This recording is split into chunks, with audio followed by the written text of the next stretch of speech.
Kan judulnya ada kurma nggak sini? Oh ada. Oh komplit. Ada kurma. Kalau makan kurma, Nabi SAW biasa makan kurma dengan semangka. Kenapa? Sains ternyata menjelaskan bahwa ternyata Fa atau besi yang ada pada kurma ini itu terikat dengan sangat sempurna dan bisa meningkatkan fungsi Fa itu ketika dia ketemu sama vitamin C. Maka makanlah kurma dengan semangka atau jeruk. Kan tinggi itu vitamin C-nya. Atau apa lagi? Biar Anda kuat tulang-tulangnya, habis Anda makan kurma, Anda ngapain? Anda minum peresan jeruk nipis sama madu. Wah, you are strong man lah. Minum itu. Vitamin C dapat, enzim dapat, semua dapat. Dan perkasa luar biasa. Kenapa? Ada besi di sini. Kuat kita nanti. Dan jangan berlebihan. Termasuk ibu-ibu yang mau hamil atau sedang hamil, makan kurma boleh nggak? Boleh. Tiap hari. Tapi hanya 7 butir itu cukup. Nggak usah lebih. Kita masih butuh energi nggak? Masih butuh. Kita butuh protein. Protein kita dapat dari mana?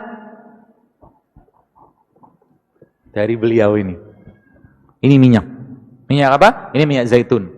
Minyak zaitun ini barulah sains ternyata menjelaskan dia mengandung namanya MUFA. MUFA itu medium unsaturated fatty acid. Salah satu minyak terbaik yang bisa digunakan untuk meningkatkan fungsi jantung, bagi kolesterol ada pada zaitun. Sehingga nanti apa? Ketika malam mau tidur minumlah zaitun 1 sendok makan.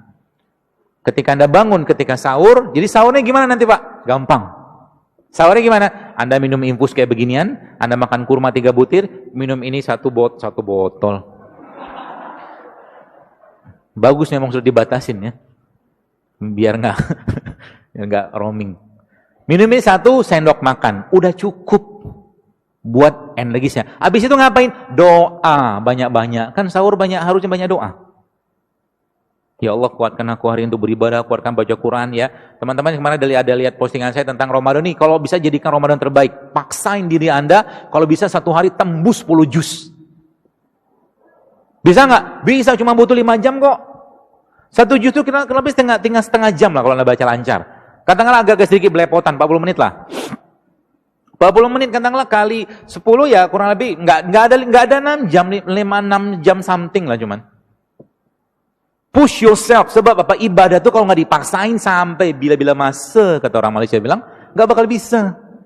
Sampai mati pun kalau kita nggak maksain tahajud, nggak bakal bisa. Serius. Sampai kapanpun kalau kita nggak maksain sholat duha, 12 rakaat, nggak bakal bisa. Serius. Ibadah tuh kudu dipaksain. Apalagi Ramadan, pahalanya luar biasa besar. Yang biasa sedekah sekarang 10.000, goceng gitu kan. Ramadan, paksain sedekah yang besar gitu kan. Apalagi kalau kita bicara Quran, minta sama Allah. Jadi ketika Anda baca Quran nanti, minta sama Allah, ya Allah, jika ada penyakit dalam badanku, dalam kolbuku, maka jadikan Al-Quran ini sebagai penyembuhnya. Itu janji Allah begitu. Maka, apa yang terjadi? Subhanallah, Al-Quran akan merontokkan radikal bebas kalau bahasa saya. Radikal bebas di mana? Radikal bebas di dalam kolbu kita. Radikal bebas yang ada dalam aliran darah kita. Radikal bebas yang ada pada organ-organ kita. Subhanallah kan? Maka Allah katakan apa dalam Quran? Wa nunazzilu minal Quran ma huwa syifa wa rahmatul lil mu'minin. Dan kami turunkan Al-Quran itu sebagai syifa, sebagai penyembuh. Maka kita harus amat sangat yakin bahwa Al-Quran itu memang penyembuh. Syaratnya gimana? Sama ketika Anda atau seseorang sakit. 2 menit lagi ya?